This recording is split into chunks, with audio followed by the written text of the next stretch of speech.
भारतीय राष्ट्रीय कांग्रेस के 3 बार सभापति चुने गए। भारतीय राष्ट्रीय कांग्रेस उस समय देश की आज़ादी के लिए एक पार्टी बनाई गई थी, जिसके 3 बार ये क्या चुने गए, सभापति यानी अध्यक्ष चुने गए।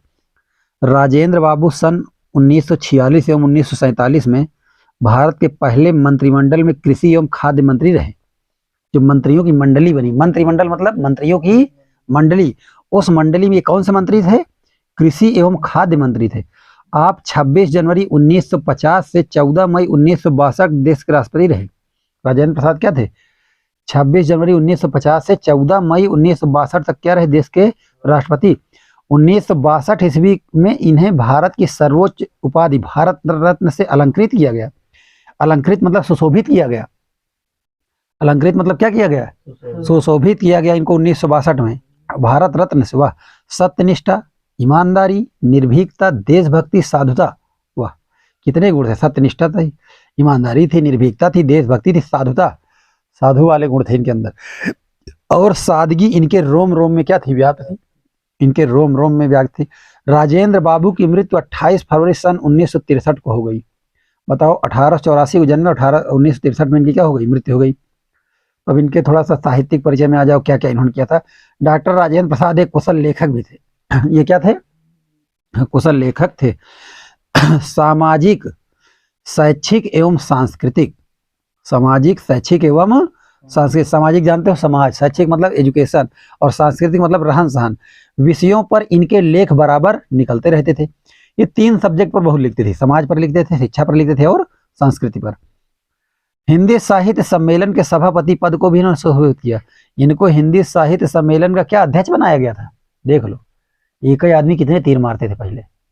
बताओ, वकालत किए, वकालत के बाद और क्या थे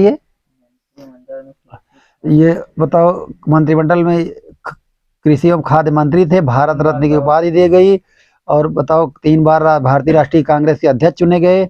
इसके अलावा इनको जो है हिंदी साहित्य सम्मेलन के सभापति भी इनको बना दिया गया। नागरिक प्रचारणी सभा और दक्षिण भारत हिंदी प्रचार सभा के माध्यम से हिंदी को समृद्ध बनाने के योगदान देते रहे। यानी एक है आपकी नागरिक प्रचारणी सभा, एक है जो सभा का नाम है, और एक दूसरी सभा है जिसका नाम है दक्षिण भारत हिंदी प्रचार सभा। दक्षिण भारत हिंदी प्रचार सभा हिंदी का प्रचार कहाँ करेगी, दक्षिण भारत में। दक्षिण भारत में हिंदी का प्रचार करने वाली एक सभा है दक्षिण भारत हिंदी प्रचार सभा, के माध्यम से हिंदी को समृद्ध बनाने में योगदान देते रहे। इन्होंने देश नामक पत्रिका का सफलतापूर्वक संपादन किया। ये कौन सी पत्रिका निकालते थे, देश। तत्कालीन पत्र पत्रिकाओं में इनके लेख एवं व्याख्यान भी प्रकाशित होते रहते थे। उस समय की जो पत्र और पत्रिकाएं थी उनमें इनके क्या लिखते थे, लेख और व्याख्यान, यानी जो भी व्याख्या करते, डिस्क्राइब। राजनीति, समाज, शिक्षा, संस्कृति, जनसेवा आदि विषयों पर इन्होंने अनेक प्रभावपूर्ण निबंधों की रचना की। ये सभी विषय आप जानते हैं ना, राजनीति, समाज, शिक्षा, संस्कृति, जन सेवा, इन सब पर इन्होंने निबंध की रचना की। जन सेवा, राष्ट्रीय भावना एवं सर्वजन हिताय की भावना ने इनके साहित्य को विशेष रूप से प्रभावित किया। यानी इसकी लाइन का मतलब क्या हो, जरा बताओ। जन सेवा, राष्ट्रीय भावना एवं सर्वजन हिताय की भावना ने इनके साहित्य को विशेष रूप से प्रभावित किया। इसका मतलब क्या हुआ, साहित्य मतलब, साहित्य मतलब इन्होंने जो लिखा कथा और कहानियां, वो किससे प्रभावित हैं, जन सेवा, राष्ट्रीय भावना और सर्वजन हिताय। यानी इनके लेख में आप देखोगे तो ज्यादा से ज्यादा जन सेवा जरूर मिलेगी, राष्ट्रीय भावना मिलेगी और सर्वजन हिताय मिलेगा। इसी के इर्द गिर्द इनकी कहानियां रहेंगी। इनकी रचनाओं में उदाहरणों एवं उदाहरणों की प्रचुरता है। इनकी जो भी रचनाएं उसमें ये क्या देते हैं, उदाहरण देते हैं। उदाहरण मतलब कहीं ना कहीं से खींच के कोई ना कोई उदाहरण ले आते हैं। इनकी रचनाओं में अत्यंत प्रभावपूर्ण भावाभिव्यक्ति देखने को मिलती है। इनकी जो रचनाएं हैं उनमें जो भावों की अभिव्यक्ति है, भाव मतलब अगर कोई दुखी है तो दुख की अभिव्यक्ति, अगर कोई हंस रहा है तो हंसी की अभिव्यक्ति, वो भाव अभिव्यक्ति क्या है, बहुत ही प्रभावपूर्ण, बहुत इफेक्टिव तरीके से है। समझ गया, जो इमोशंस, भाव अभिव्यक्ति का हो गया एक्सप्रेशन ऑफ इमोशंस। अपने इमोशंस को क्या करना, एक्सप्रेस करना। एक्सप्रेस मतलब बताना, इमोशन मतलब भावनाएं, भावनाओं को बताना ही क्या कहलाता है, भावाभिव्यक्ति। भावाभिव्यक्ति का मतलब क्या हो गया बताओ, भावनाओं को व्यक्त करना, और कितने इफेक्टिव तरीके से, प्रभावपूर्ण मतलब इफेक्टिव तरीके से। डॉक्टर राजेंद्र प्रसाद जी अनेक विषयों पर लेखनी चलाई है। इनकी कृतियों का विवरण यह है, देखो इन्होंने इंडिया डिवाइडेड लिखा, सत्याग्रह एट चंपारण लिखा, भारतीय शिक्षा लिखा, गांधी की देन लिखा, शिक्षा और संस्कृति लिखी, मेरी आत्मकथा लिखी, बापू के कदमों में लिखा, मेरी यूरोप यात्रा वहां लिखा इन्होंने, संस्कृत का अध्ययन लिखा, चंपारण में महात्मा गांधी लिखा तथा खादी का अरसात लिखा। इनके अतिरिक्त इनके भाषणों के भी कई संग्रह प्रकाशित हुए। इसके अलावा इनके भाषण के क्या हुए, कई संग्रह प्रकाशित हुए। राजेंद्र बाबू की भाषा क्या थी, सहज, सरल, सुबोध और खड़ी बोली है। राजेंद्र बाबू की भाषा क्या है, सहज है, बड़ी सरल है, सुबोध है और खड़ी बोली है। खड़ी बोली जानते हो जो हम बोल रहे हैं। इनकी भाषा व्यवहारिक है, इसमें संस्कृत, उर्दू, अंग्रेजी आदि भाषाओं के शब्दों का समुचित प्रयोग है। इनकी भाषा में संस्कृत के शब्द मिल जाएंगे, उर्दू भी मिल जाएंगे, अंग्रेजी मिल जाएंगे। ग्रामीण कहावतों एवं ग्रामीण शब्दों का भी प्रयोग है। इनकी भाषा में क्या, ग्रामीण में जो कहावत होती है, ये क्या है, यही है ना, थोथा चना बाजे घना। गांव कहा था कि नहीं, थोथा चना बाजे घना, यानी जो चना खाली रहता है जिसमें छोटी छोटी फली लगती है बहुत बढ़िया बचता है, ऐसा लगता है बहुत ज्यादा दाना है, जबकि जो भारी रहता है वो नहीं बचता है, उसमें खूब दाने रहते हैं। अब देखना, इनकी भाषाओं में कहीं भी बनावटीपन की गंध नहीं आती। बनावटीपन की कोई भी गंध नहीं है, ना तो सुगंध है ना दुर्गंध है। मुख्य रूप से इनकी शैली, इनकी जो स्टाइल है, साहित्यिक एवं भाषण दो रूप प्राप्त होते हैं। ये साहित्यिक कथा कहानियां भी लिखते और भाषण टाइप का भी क्या करते थे, लिखते थे। प्रस्तुत भारतीय संस्कृति पाठ एक भाषण का अंश है। ये जो प्रस्तुत है आपका जो भारतीय संस्कृति ना, ये किसका अंश है, भाषण का। कोई भाषण दे रहा तो वहां से इन्हें उठा लिया, या तो शायद यही दिए होंगे। इसमें बताया गया कि भारत जैसे विशाल देश में व्याप्त जीवन, रहन सहन की विविधता में भी एकता दर्शन होते हैं।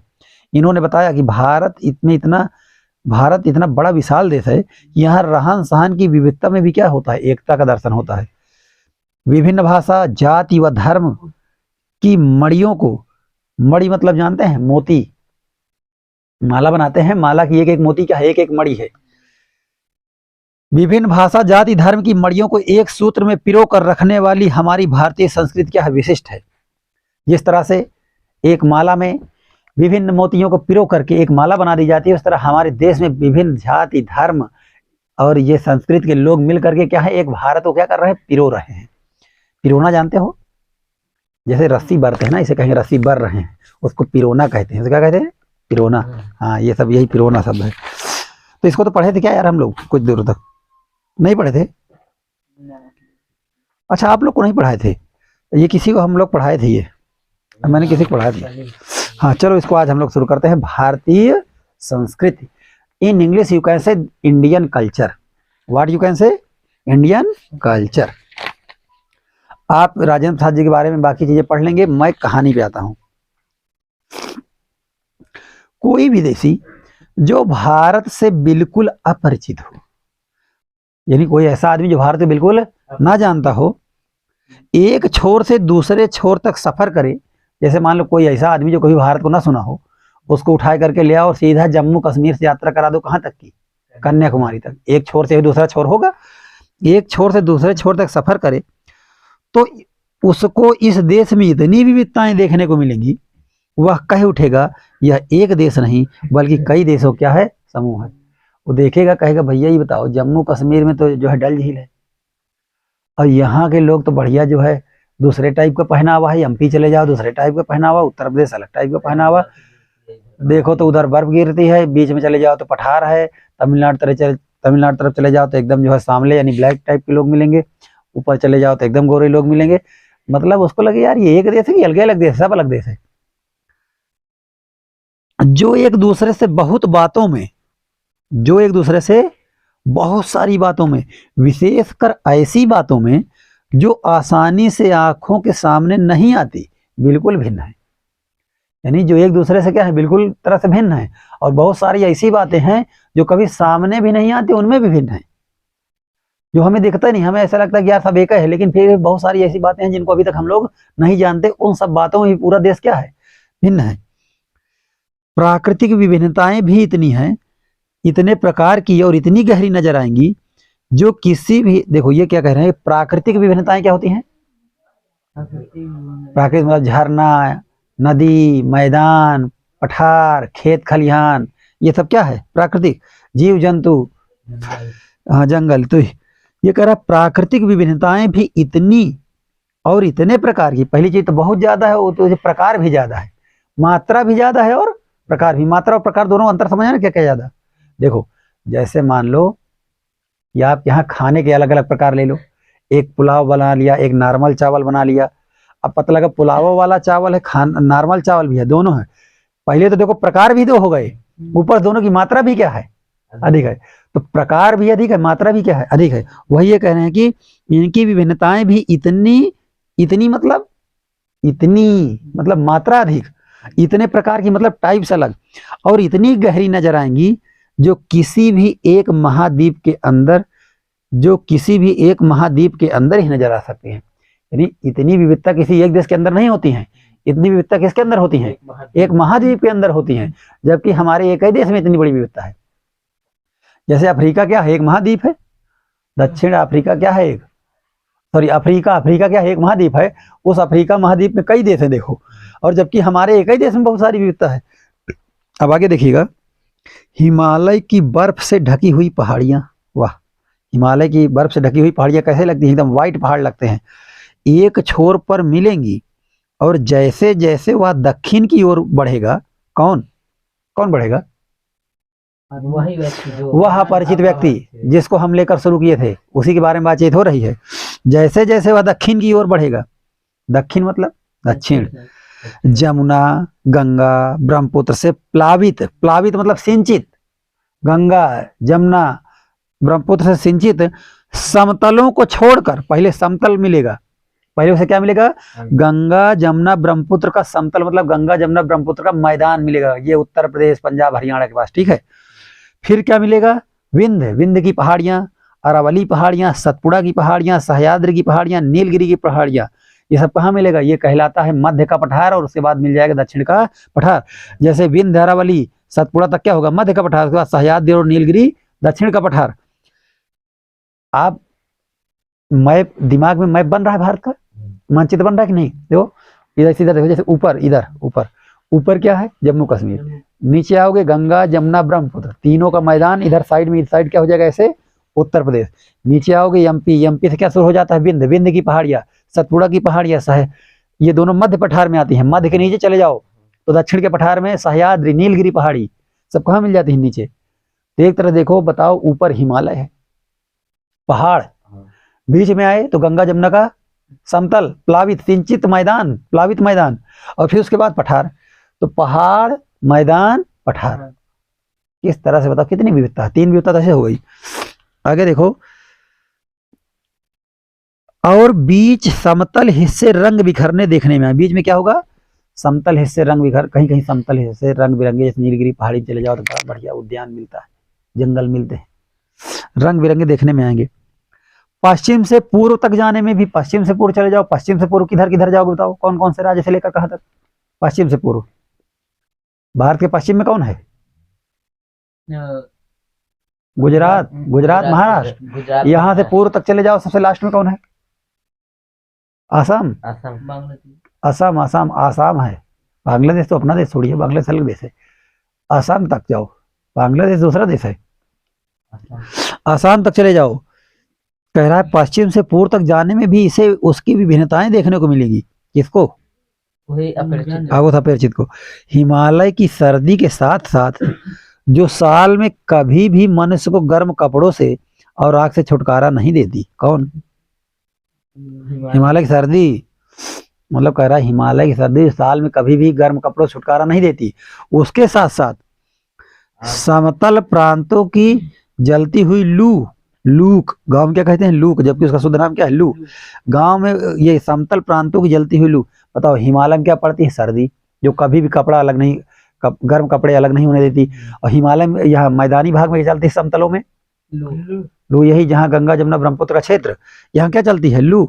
और कन्याकुमारी का वह सुखद मौसम, और कन्याकुमारी मौसम हमेशा वर्ष भर साल भर मौसम क्या रहता है, सुखद हमेशा, न ज्यादा गर्मी ज्यादा ठंडी, जिसमें न कभी सर्दी और न कभी गर्मी देखने को मिलेगी।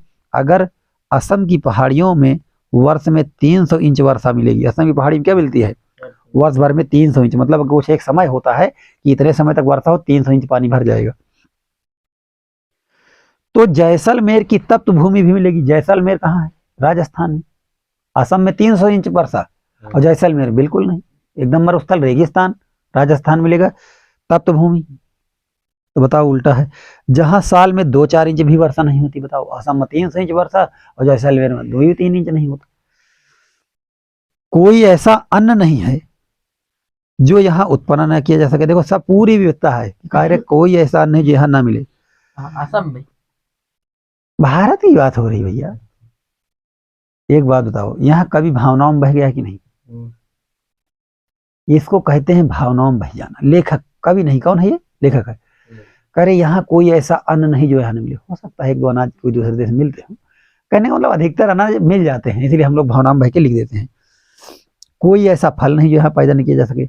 जरूरी नहीं भैया, बहुत सारे फल ऐसे हैं जो दूसरे देश में होते हैं, लेकिन लेखक किसमें बह गया है? भावनाओं में बह के लिख दिया है। जैसे आदमी कि हाँ अमूर्त चिंतन करते चला गया और जिसकी तारीफ में आ गया तो ले फिर तारीफ।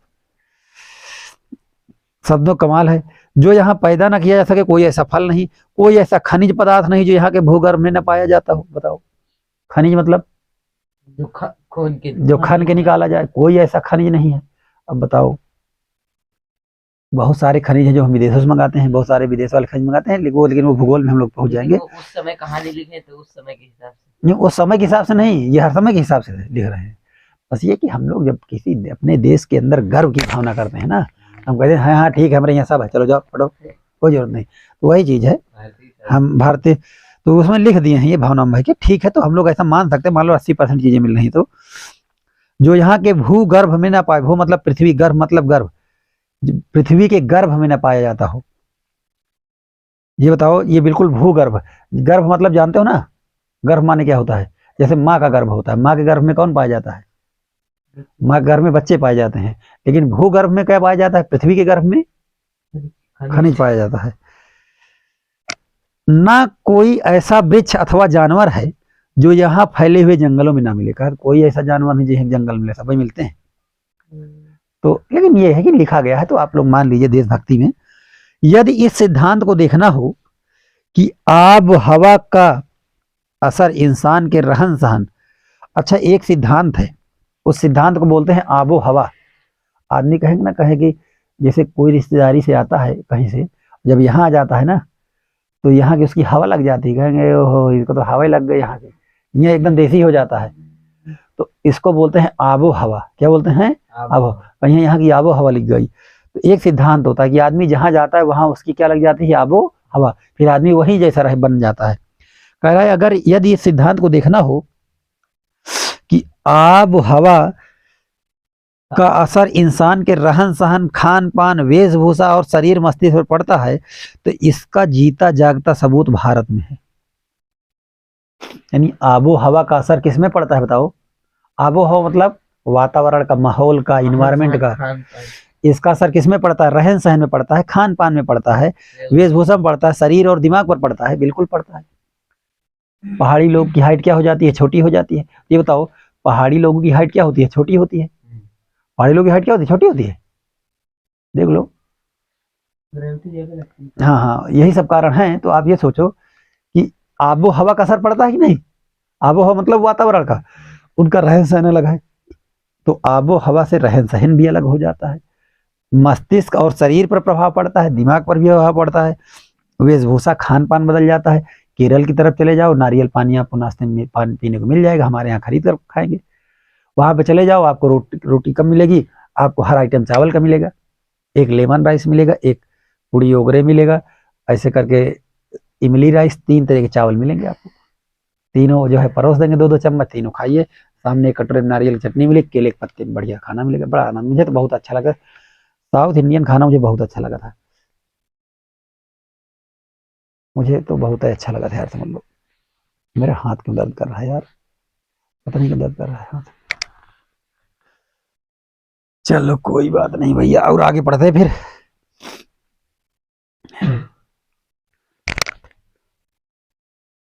इसी तरह मुख्य मुख्य भाषाएं भी प्रचलित, भारत में क्या प्रचलित हैं? मुख्य मुख्य भाषाएं हैं। और बोलियों की तो कोई गिनती नहीं है हमारे यहाँ। बोलियों कोई गिनती नहीं भैया। काहे नहीं गिनती है? एक कहावत है, कोस कोस पर बदले पानी, 4 कोस पर बानी। 1 कोस पर बानी बदल जाती है और 4 कोस पर पानी बदल जाता है। तो ये कहावत है हमारे यहाँ। नहीं, कोस कोस पर पानी बदल जाता है, 4 कोस पर पानी बदल हाँ, कोस कोस पर पनिया बदल जाता है, 4 कोस पर बानी। हाँ, भिन्न भिन्न धर्मों को मानने वाले भी जो सारी दुनिया के सभी देशों में बसे हुए हैं, भिन्न भिन्न धर्म को मानने वाले लोग जो सारी दुनिया के सभी देशों में बसे हुए हैं, यहाँ भी थोड़ी बहुत संख्या में पाए जाते हैं। जिस तरह यहाँ की बोलियों की गिनती आसान नहीं है, उसी तरह यहाँ भिन्न भिन्न धर्मों के संप्रदायों की गिनती भी आसान नहीं है। जिस तरह यहाँ बोलियों की गिनती आप नहीं कर सकते कितनी बोली है। एक गांव दूसरे गांव चले जाओ तो बउआ, दादू ऐसे बोलने, लाला, हाँ ऐसे ऐसे बोलने लगते हैं सब। हाँ, तो ये जो बोलने की भाषाएं हैं, देखो इस आधार पे आप देखो तो बहुत सारी बोलियां हैं, गिनती नहीं कर सकते। उसी तरह विभिन्न धर्म को मानने वाले संप्रदाय, मतलब धर्म के अंदर बहुत सारी इतनी विविधता है, इतने लोग बटे हुए हैं, गिन नहीं सकते कितने संप्रदाय के लोग हैं, जातियों के लोग हैं। इन विविधताओं को देख कर अगर अपरिचित आदमी घबरा कर कहे उठे कि यह एक देश नहीं अनेक देशों का समूह है, एक जाति नहीं अनेक जातियों का समूह है, तो इसमें आश्चर्य की बात नहीं होनी चाहिए। घबरा उठेगा, वो बोल देगा हम तो मान रहे हैं भाई, बोल देगा, इतना घबरा ही जाएगा, इतना विविधता है। क्योंकि ऊपर से देखने वाले को जो गहराई में नहीं जाता, विभिन्नता ही देखने में आएगी। देखो ऊपर ऊपर जो देखेगा उसको विभिन्नता ही समझ में आएगी, देखेगा उधर मैदान उधर पहाड़, ठीक है, तब एकदम विभिन्नता देखने को मिलेगी। जो गहराई में नहीं जाएगा विभिन्नता देखेगा। पर विचार करके देखा जाए, सिर्फ ऊपर ऊपर से ना देखो भैया, ऊपर से बहुत विविधता दिखती है। अब क्या करके देखा जाए बताओ? विचार करके देखा जाए तो इन विभिन्नताओं की तह में एक, इन विभिन्नताओं की तह मतलब परत, नीचे तह, हाँ तह, तो इन विभिन्नताओं की तह में इसके अंदर एक ऐसी समता, समता मतलब बराबरी, एकता फैली हुई है जो अन्य विभिन्नताओं को ठीक उसी तरह से पिरो लेती है और पिरो कर एक सुंदर समूह बना देती है। ये कह रहे हैं जो ऊपर ऊपर से विभिन्नता दिखती है ना, अंदर से अगर देखो विचार करके तो क्या है, इस तह के अंदर एक ऐसी समता है, एक इस तरह की एकता है, और ये विभिन्नता एक दूसरे को ऐसा पिरो करके है सुंदर मनमोहक वो बना देती है, जैसे कि मोती के, जैसे माला, मोतियों की माला, मोती सब ऊपर ऊपर देखने पर क्या होते हैं, अलग होते हैं, लेकिन विचार करके देखो तो एक एक मोतियों को क्या करते, पिरो दीजिए, किसमें पिरो दीजिए, माला में, तो क्या बन जाएंगे, एक सुंदर माला। जैसे रेशमी धागा, मड़ या फूल दूसरों से ना तो अलग हैं, अच्छा जैसे रेशमी धागा भिन्न भिन्न प्रकार की और विभिन्न रंग की सुंदर मड़ियों अथवा फूलों को पिरोकर एक सुंदर हार तैयार करता है, जिसकी प्रत्येक मड़ी या फूल दूसरों से ना तो अलग है और ना हो सकता है, केवल अपनी ही सुंदरता से लोगों को मोहता नहीं बल्कि दूसरों की सुंदरता से वह स्वयं सुशोभित होता है और इस तरह अपनी सुंदरता से दूसरों को सुशोभित भी करता है। कौन? माला, मोतियों की माला होती है। कि मोतियों की माला क्या है, एक एक मोती अलग नहीं हो सकता जब तक एक में एकदम पिरोया हुआ है, और स्वयं सुशोभित होता है, जिसे गले पड़ जाता है उसको भी क्या करता है, सुशोभित करता है। तो ये आपको ध्यान रखना है। वैसे एक बात जान लो भाई साहब कि कुछ ज्यादा ही बड़ाई हो गई है, हालांकि ठीक है एक स्तर पे कह रहे हैं, इतनी विविधता, अंदर जाओ तो एकता मिलेगी, जबकि मुझे तो अंदर जाने का उरे विविधता मिलती है। अंदर जाओ तो भैया एक दूसरे का आदमी एक अपने अपने द्वार बैठा नहीं देते, इतनी विविधता है। और एकता कह रहे हैं, हालांकि क्योंकि देश प्रेम में है, कभी ये लेखक किसमें है, देश प्रेम में है, तो देश प्रेम में क्या होता है, ये सारी बातें हम लोग इग्नोर कर देते हैं, तो हम भी कर देंगे, कोई बात नहीं। चलो आगे देखिएगा, यह केवल एक काव्य की भावना नहीं है। ओहो, कवि लेखक क्या कह रहे हैं, ये केवल एक काव्य की भावना नहीं है। जैसे काव्य में क्या होता है कि चाहे बात झूठ हो चाहे सही, बस भावना है तो भावना है, बह गए, लिख दिए। काव्य में क्या होता है, काव्य मतलब अमूर्त चिंतन, काव्य मतलब कौन सा चिंतन, अमूर्त, सोच कर लिखना, लिख दिए पीपर पात सरिस मंडोला। अब बताओ, पीपल के पत्ते के समान मन डोला, किसका मन भाई, पीपल के पत्ते, मन बाहर आ जाएगा, मन छाती क्या होगा, बाहर आ जाएगा, पीपल पत्ते के समान डोला। लेकिन क्या है, काव्य में कवि किसमें क्या होता है, भावनाओं में बह जाता है, तो उसमें तो झूठ भी लिख सकते हैं। लेकिन ये बताओ, तो ये जितने धर्म ग्रंथ होते हैं ये भी तो महाकाव्य होते हैं, तो काव्य में तो झूठा भी चलता है, काव्य में तो कवि भावनाओं में बह जाता है ना, तो झूठा भी लिख देता है, तो महाकाव्य में भी तो महाझूठ चीज लिख जाता होगा। भाई भावनाओं में है उसमें भावनाओं में बह दिया कि भाई ये है कि बहुत एकदम शक्तिशाली दिखा दिए। बताओ, जैसे कुछ लोगों को बता दिए कि समुद्र के पानी से किसी के तेजे से लड़का पैदा हो जाता था। बताओ, किसी किसी औरत को पता है किसी तेज से लड़का, तेज से कैसे लड़का पैदा हो गया। तो ये सब जो है दिखा, बड़ा गलत चीजें था। बस कोई काव्य बह गए, जिसे बह गए काव्य। तो काव्य माने क्या होता है? काव्य में लोग जो है अमूर्त चिंतन करके लिख देते हैं। आगे देखिएगा, काव्य की भावना नहीं बल्कि ऐतिहासिक सत्य है। लेकिन ये जो लिख रहे हैं कौन? राजेंद्र प्रसाद।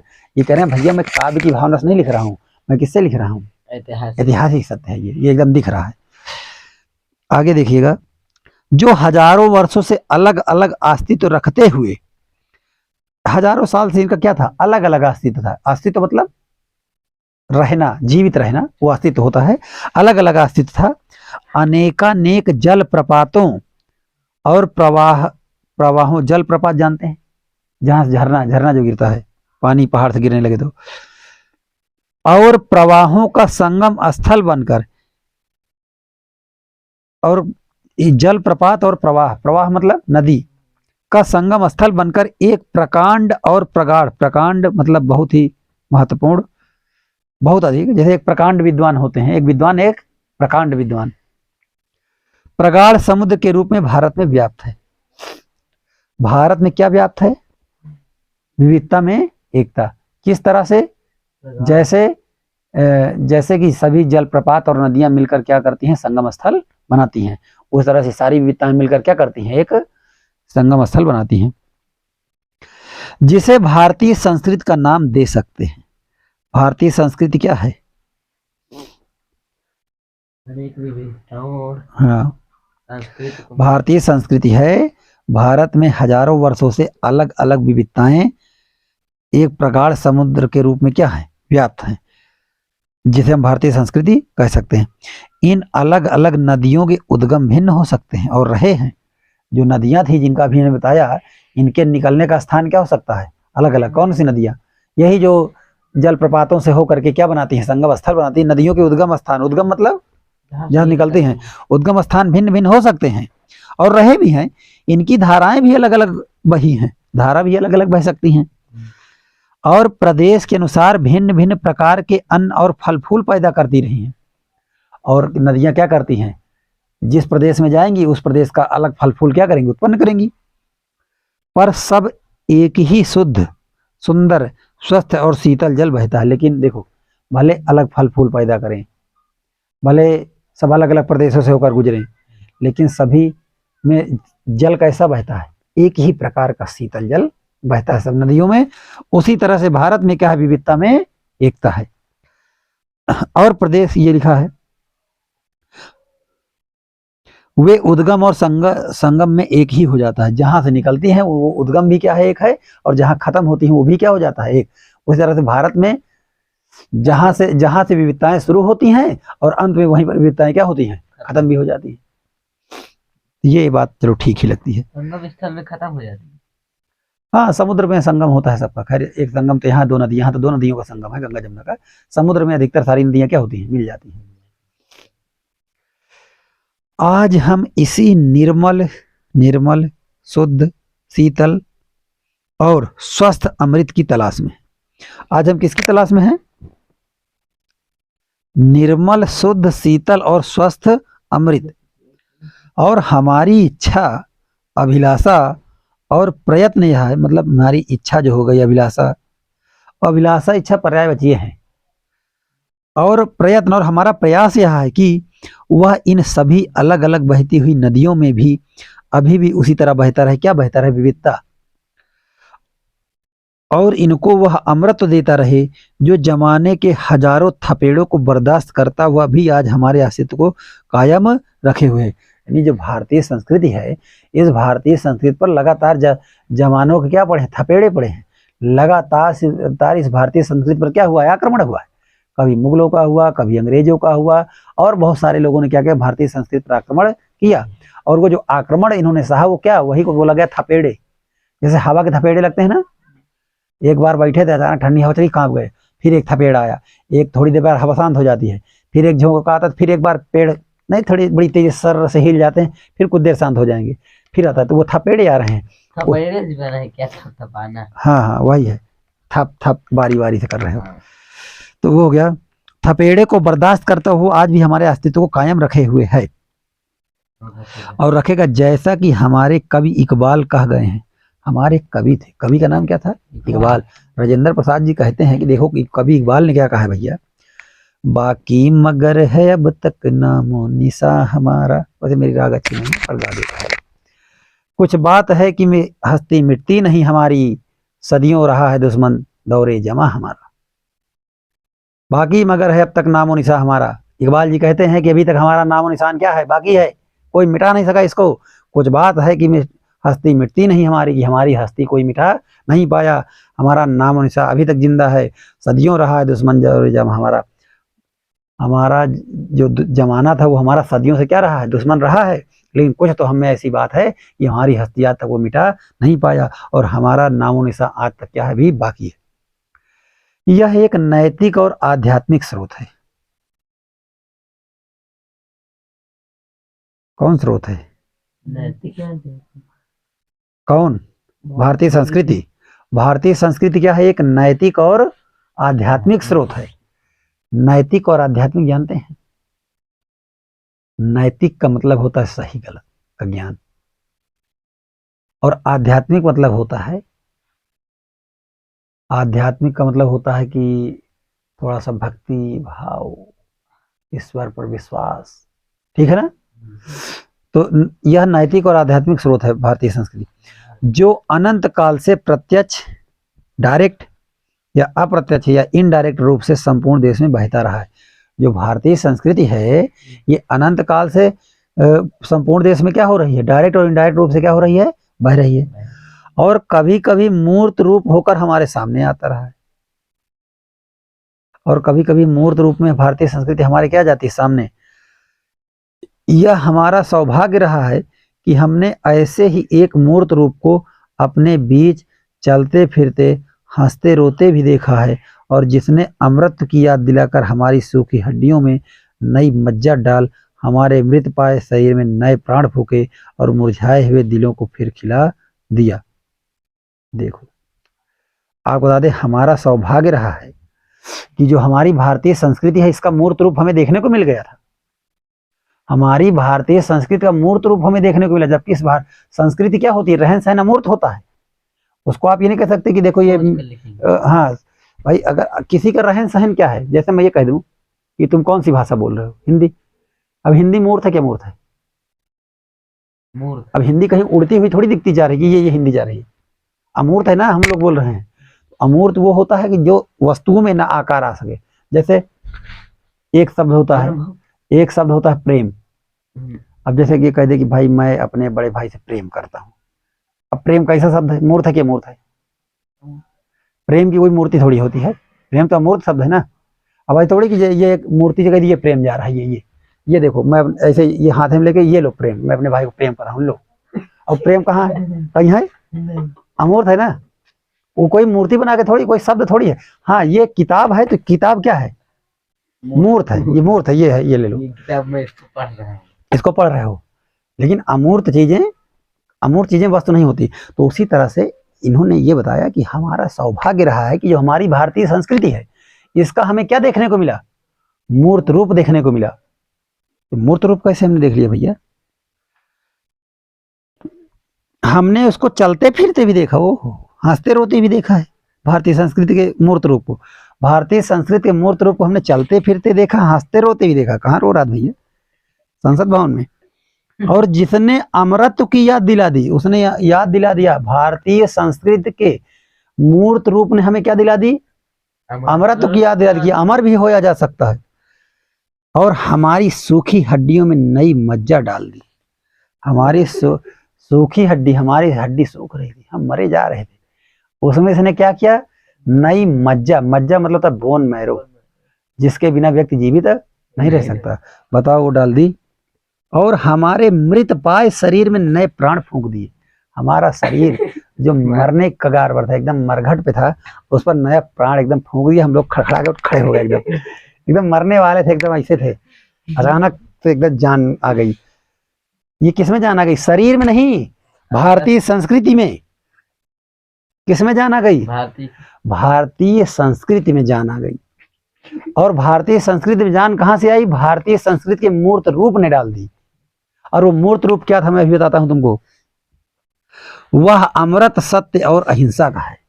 वह जो मूर्त रूप हमने देखा था भारतीय संस्कृति का, वो मूर्त रूप क्या है बताओ? सत्य और अहिंसा। कोई पूछे कि भारतीय संस्कृति का मूर्त रूप क्या है, बता देना सत्य और अहिंसा। जिसको किसने दिखाया देशवासियों को? गांधी जी ने दिखाया। किसने दिखाया? गांधी जी ने। तो याद रखना, जो हमारी भारतीय संस्कृति थी वो अमूर्त रूप थी, लेकिन बाद में हमने अपनी भारतीय संस्कृति के मूर्त रूप कौन? सत्य और अहिंसा। इसको हमने क्या हुआ? चलते फिरते देखा सत्य और अहिंसा को, रोते हुए देखा। ये बेचारा रो रहा था गलियों में। अब आप सोचो कैसे रो रहा था? कोई कुत्ता है, जानवर है? सत्य अहिंसा को मान नहीं रहे थे। अंग्रेजों ने पिटाई की। जब हम लोग सत्य पर चलकर अहिंसा के भावना में लड़ रहे थे तो अंग्रेज लोग पिटाई करते थे कि नहीं? तो जब हमको अहिंसा के रास्ते पर चल को हमको कष्ट होगा तो ये बताओ, तो अहिंसा रो रही है कि नहीं? जब व्यक्ति आखिर अहिंसा देखो, वास्तव में अहिंसा कोई मूर्त रूप नहीं है, लेकिन कभी भावनाओं में बह दिया। अहिंसा का मूर्त रूप किसके अंदर थी? किसी आदमी के अंदर ही। हमारे देशवासियों ने अंग्रेजों के खिलाफ क्या किया? अहिंसा का आंदोलन किया। किसका आंदोलन किया? अहिंसा का। जब देशवासियों ने अहिंसा का आंदोलन किया तो अंग्रेजों ने जब लाठियां चलवाई, गोलियां चलवाई, जनरल डायर ने फायर करवाया, तो व्यक्ति रोए कि नहीं रोए? और जब आदमी रोए तो उसी में कौन रो दिया? सत्य और अहिंसा। सत्य और अहिंसा कोई आदमी नहीं था रोए, लेकिन इंसानों के माध्यम से सत्य और अहिंसा क्या हुई? रोई। तो अब आपसे कोई प्रश्न अगर ये करे कि आखिर आपने भारतीय संस्कृति के कौन सा मूर्त रूप देखा, बताओ? सत्य और अहिंसा। उसको आपने कैसे देखा? रोते देखा, हंसते देखा। हम लोग बड़े सौभाग्यशाली हैं। और ये भारतीय संस्कृति का जो सत्य और अहिंसा है, ये कौन सा है? ये अमर है। ये कैसा रूप है? अमर रूप है, जो कभी मिट नहीं सकता। इसको रोते हुए हमने कैसे देखा? क्या सत्य अहिंसा कहीं जाके रो रहा था क्या? नहीं, वो कोई आदमी नहीं था, वो आदमियों के अंदर था। आदमी रोए तो वो भी क्या हुआ? रोया। इतना डीपली कोई चैप्टर पढ़ाने में बड़ी दिक्कत होती है, ध्यान समझना। जो केवल इसी देश के लिए नहीं, आज मानव मात्र के जीवन के लिए अत्यंत आवश्यक हो गया है। ये जो हमारी भारतीय संस्कृति है, इसका मूर्त रूप सत्य और अहिंसा, जिसको पूरी दुनिया ने देखा।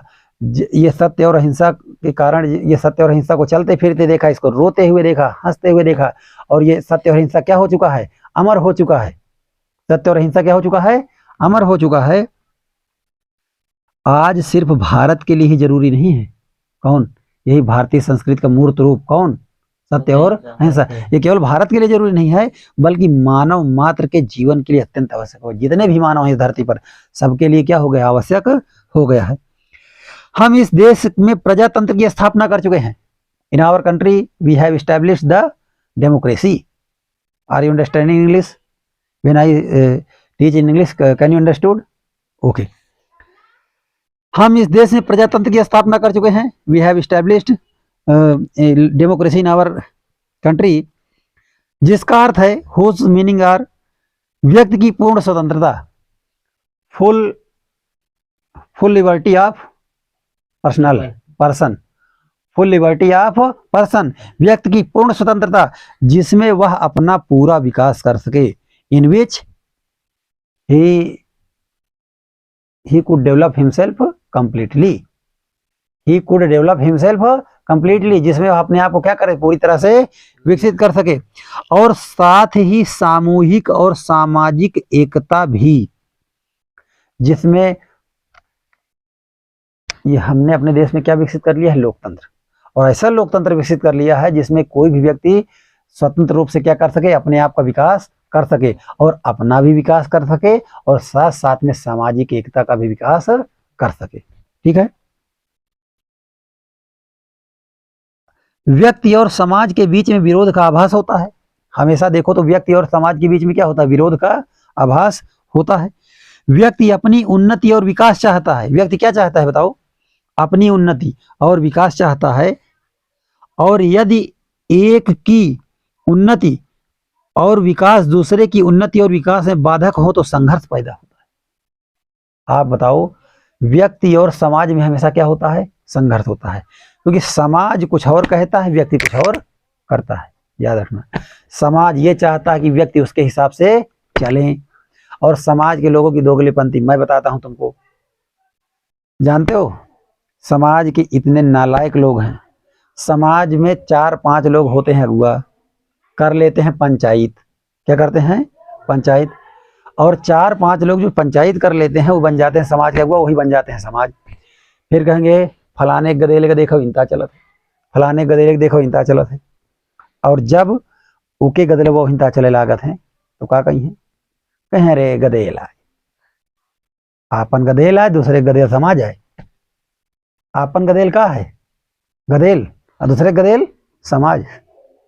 ऐसे बना देते हैं, ओका जबरदस्ती करें। ध्यान समझना। तो ये आप समझिए कि हमेशा व्यक्ति और समाज के बीच क्या रहा है? संघर्ष रहा, हमेशा विरोध रहा। व्यक्ति कुछ दूसरा करना चाहता है, समाज को दूसरा करवाना चाहता है। समाज चाहता है कि समाज में रहे, समाज से आगे निकल ना पाए, ये समाज का कहना माने, हमारी पंचायत में बैठे। लेकिन व्यक्ति चाहता है कि मैं इस पंचायत से भी ऊपर निकल कर आगे का और समाज में बढ़ूं। याद रखना।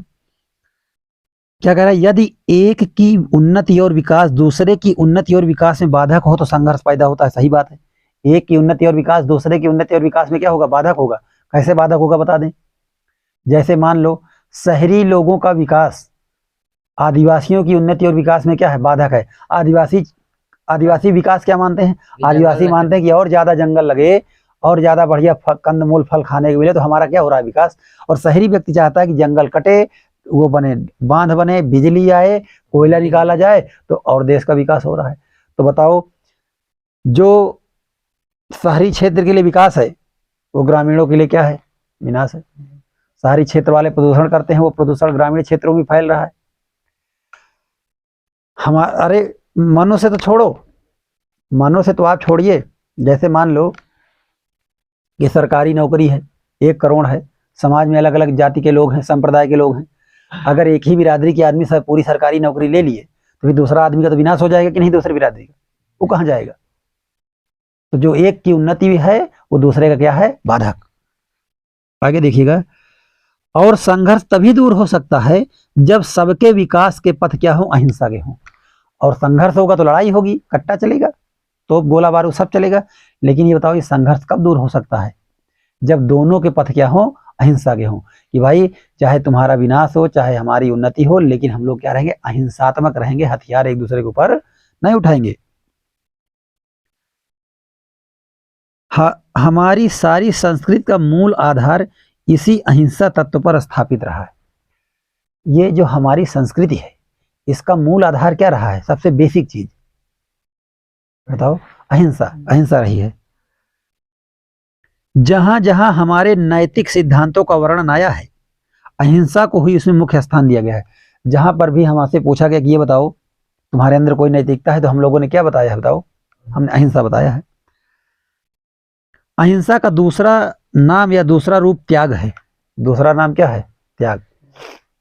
अगर आप त्याग करोगे वही क्या? अहिंसा है। जैसे मान लो राज, तुम टोस्ट ले आए खाने के लिए, दो, हम तुमसे छीन लिया, अब तुम भी उतारू हो जाओ लड़ाई पे, तो क्या हो जाएगा? लड़ाई झगड़ा होगा कि नहीं? और तुम अगर त्याग दो, चलो ठीक है, अच्छा तुम ही खा लो, तो ये क्या हो गया? त्याग दिए कि नहीं? और वहीं पर अहिंसा हो गई। तो अहिंसा का दूसरा नाम क्या है? त्याग है। और हिंसा का दूसरा रूप स्वार्थ है। हिंसा का दूसरा रूप क्या है? स्वार्थ। अब जैसे स्वार्थ मतलब अपना अर्थ, स्व माने अपना, अर्थ माने अपना। अब तुम ये कह दिए कि नहीं, कैसे ले लिए, उठा लिए तलवार की हमको चाहिए, तो अपने स्वार्थ में तुमने क्या उठा लिया? तलवार उठा लिया। तो हिंसा का दूसरा क्या रूप क्या हो गया? स्वार्थ। अगर आपके हिंदी में ये लिखने को आता है कि हिंसा का दूसरा रूप क्या होता है, तो क्या लिखोगे? हिंसा का दूसरा रूप स्वार्थ और अहिंसा का दूसरा रूप त्याग। अहिंसा मतलब त्याग, हिंसा मतलब स्वार्थ। जो प्रायः भोग के रूप में हमारे सामने आता है, पर हमारी सभ्यता ना तो भोग भी त्याग से ही निकाला है। अच्छा, हमारी सभ्यता ने भोग भी त्याग से ही, भोग मतलब उपयोग कर लेना और त्याग मतलब त्याग देना। तो हमारी सभ्यता ने भी तो क्या किया? जो उपयोग किया है उसको भी किससे निकाला? त्याग से ही। और भोग भी त्याग में ही पाया है। ये लो, बहुत लंबी लाइन लिख दी भैया, वाह, बड़ा गहरी मीनिंग लिख दी। कह रहा है प्रायः भोग के रूप में ही, यानी देखो स्वार्थ, आदमी जब स्वार्थी रहेगा तो किसी भी चीज क्या कर लेगा? उपयोग कर लेगा। जब उपयोग मतलब भोग, भोग मतलब उपयोग। जब आदमी स्वार्थी रहेगा तो किसी भी चीज का उपयोग कर लेगा। तो ये कह रहे हैं कि हमारे देश में ये जो उपयोग आया है ना, त्याग से ही आया है। जब हम किसी चीज का त्याग कर देते हैं तो वास्तव में हमारे उपयोग के लिए काम आता है। अगला देखिएगा, थोड़ा सा और आगे चलते हैं, ज्यादा समझ आएगा। श्रुति कहती है, वो श्रुति, श्रुति है, श्रुति क्या है? श्रुति, तेन त्यक्तेन भुज्जिता। What is the meaning of this? This is Sanskrit. इसी के द्वारा हम व्यक्ति व्यक्ति के बीच का विरोध, व्यक्ति और समाज के बीच का विरोध, देखो व्यक्ति और व्यक्ति की लड़ाई, व्यक्ति और समाज के बीच का विरोध, समाज और समाज के बीच का विरोध, देश और देश के बीच का विरोध को मिटाना चाहते हैं। हम किसके द्वारा मिटाना चाहते हैं? तेन त्यक्तेन। त्यक्तेन मतलब वही त्याग से है। कैसे है? त्याग से, कि त्याग करके हम क्या मिटाना चाहते हैं? व्यक्ति और व्यक्ति का, समाज और समाज के बीच का विरोध, देश और देश के बीच का विरोध हम लोग अपनाना चाहते हैं। जैसे हम लोगों ने बहुत सारी चीजें अपने पड़ोसी देशों को गिफ्ट की हैं। हम लोग देशों देश के बीच लड़ाई क्या करना चाहते हैं? रोकना चाहते हैं। एक कोई आइलैंड हमने किसी को जो है गिफ्ट किया हुआ है, हम लोगों ने बहुत त्याग किया है। कई जगह तो हमने जमीनें भी कई देशों के लिए छोड़ दी, लेकिन कोई बात नहीं। इसलिए हमने भिन्न भिन्न विचारधाराओं को स्वच्छता पूर्वक अपने अपने रास्ते बहने दिया। हम लोगों ने कभी किसी भी विचारधारा पर प्रतिबंध नहीं लगाया। विचारधारा जानते हैं? विचारधारा मतलब सब अलग अलग विचारधारा होती है। बता दें, जैसे अभी एक विचारधारा का उदाहरण ले लो, जैसे राजनीतिक पार्टियों की विचारधारा। देखो, एक हमारे देश में दो विचारधारा है। मैं आज आपको एक कहानी बता दूं। एक है लेफ्ट और एक क्या है? राइट। एक कैसी विचारधारा है? लेफ्ट और एक क्या है? राइट। हुआ क्या कि जब फ्रांसीसी क्रांति हुई, तो फ्रांसीसी क्रांति इसलिए हुई क्योंकि कुछ लोग कह रहे देखो भैया अब राजा वाला सिस्टम नहीं चलेगा। तो राजा बैठा बीच में। राजा कहाँ बैठा? बीच में। और उसने क्या किया, कुछ लोग राजा के समर्थक भी थे और कुछ लोग राजा क्या थे? विरोधी थे। तो राजा का समर्थक कौन रहा होगा? जो उस समय बढ़िया पोजीशन में रहे होंगे। विरोध कौन करेगा भाई? जिसको तकलीफ होगी ना। तो विरोध कौन करेगा? जिसको तकलीफ होगी। और जिनको तकलीफ नहीं थी सब राजा के समर्थन में थे। तो याद रखना कि लेफ्ट राइट क्या होता है? राइट को बोलते हैं दक्षिणपंथी और लेफ्ट को बोलते हैं वामपंथी। लेफ्ट क्या बोलते हैं? वामपंथी। तो उस समय क्या हुआ कि जो लोग राजा के समर्थन में थे वो सब कहाँ खड़े थे? दक्षिण की तरफ। जो राजा का विरोध कर रहे थे वो कहाँ खड़े थे? वो सब खड़े थे जो है बाएं पक्ष में, बाएं साइड, राजा के बाएं साइड खड़े थे। राजा बीच में बैठा था। और तभी से ये बात चली गई कि यार वाम पंथ का मतलब राजा का विरोध करने वाला, या एक तरह से मान लो सत्ता का विरोधी, जो शासन क्या करे? विरोध। भाई विरोध क्यों करेगा? क्योंकि उसको तकलीफ होगी। उसको क्या होगी? तकलीफ होगी। एक तरह से मान लो तकलीफ, राजा का क्या विरोध? को व्यवस्था का विरोध। जिस भी व्यवस्था में अगर किसी को, हाँ कोई भी शासन व्यवस्था हो, जिस शासन व्यवस्था में किसी को तकलीफ होगी वही तो विरोध करेगा। जिसको कोई तकलीफ नहीं काहे विरोध करो? तो वो कहे कि भैया जो बना है वो बना रहे, यही मजा है। तो ये वही होता है। तो याद रखना, तो ये क्या हो गई? दो विचारधाराएं। एक विचारधारा क्या कहलाती है? दक्षिणपंथी। और एक विचारधारा क्या कहलाती है? वामपंथी। तो हमने किसी भी विचारधारा को रोक नहीं लगाया। जैसे इस समय अगर मोटे तौर पे देखा जाए तो दक्षिणपंथी विचारधारा में कौन है? भारतीय जनता पार्टी है। कौन है? भारतीय जनता पार्टी। क्योंकि भारतीय जनता पार्टी में ज्यादातर उच्च वर्ग के लोग हैं। कैसे लोग हैं? और जो सिस्टम चला आ रहा है उससे वो लोग लाभान्वित हो रहे हैं। उससे क्या होते हैं? लाभान्वित होते हैं। जैसे बहुत सारी चीजों में बाद, और उसका विरोध करने वाले अगर चले जाओ तो गरीब लोगों को लेकर जो खड़े होंगे और दूसरी पार्टियां हैं वो सब वामपंथी कहलाएंगी। अब याद रखिएगा, थोड़ा सा और आगे हम लोग चलते हैं। भिन्न भिन्न धर्मों और संप्रदायों को स्वतंत्रता पूर्वक पनपने और भिन्न भिन्न भाषाओं को विकसित और क्या लिखा? प्रस्फुटित होने दिया। प्रस्फुटित का मतलब होता है जैसे चूजा होता है ना, चूजा, चूजा अंडे को फोड़ करके निकला, फुटित, प्रस्फुटित। हाँ, प्रस्फुटित फोड़ करके निकला था ना। तो उसी तरह से हमने क्या किया? सबको पनपने का मौका दिया, प्रस्फुटित होने का। चाहे भाषा हो चाहे धर्म, हमने किसी को दबाया नहीं। भिन्न भिन्न देश के लोगों को अपने में अभिन्न भाव से मिल जाने दिया। कई देश के लोग आए और हम लोगों के साथ क्या हो गए? मिल गए, हमने किसी को भी भगाया नहीं। भिन्न भिन्न, ये लिखा है, भिन्न भिन्न देशों की संस्कृतियों को अपने में मिलाया। कई देशों के रहन सहन हमारे मिल गए, अपने को उनमें मिलने दिया, खुद को उनमें मिलने दिया। देश और विदेश में एक सूत्रता तलवार के जोर से नहीं बल्कि प्रेम और सौहार्द से स्थापित की। हमने देश और विदेश के जो मेल मिलाप किया वो हमने तलवार से नहीं किया, हमने किससे किया? प्रेम से। दूसरों के हाथों और पैरों पर, घर और संपत्ति पर जबरदस्ती कब्जा नहीं किया, उनके हृदय को जीता। और इस वजह से प्रभुत्व, जो चरित्र और चेतना का प्रभुत्व है, आज भी बहुत अंशों में क्या है, हमारे अंदर कायम है। जब हम स्वयं उस चेतना को बहुत अंशों में भूल गए हैं और भूलते जा रहे हैं। बहुत सारी चेतना है हमारे देश में जिनको हम लोग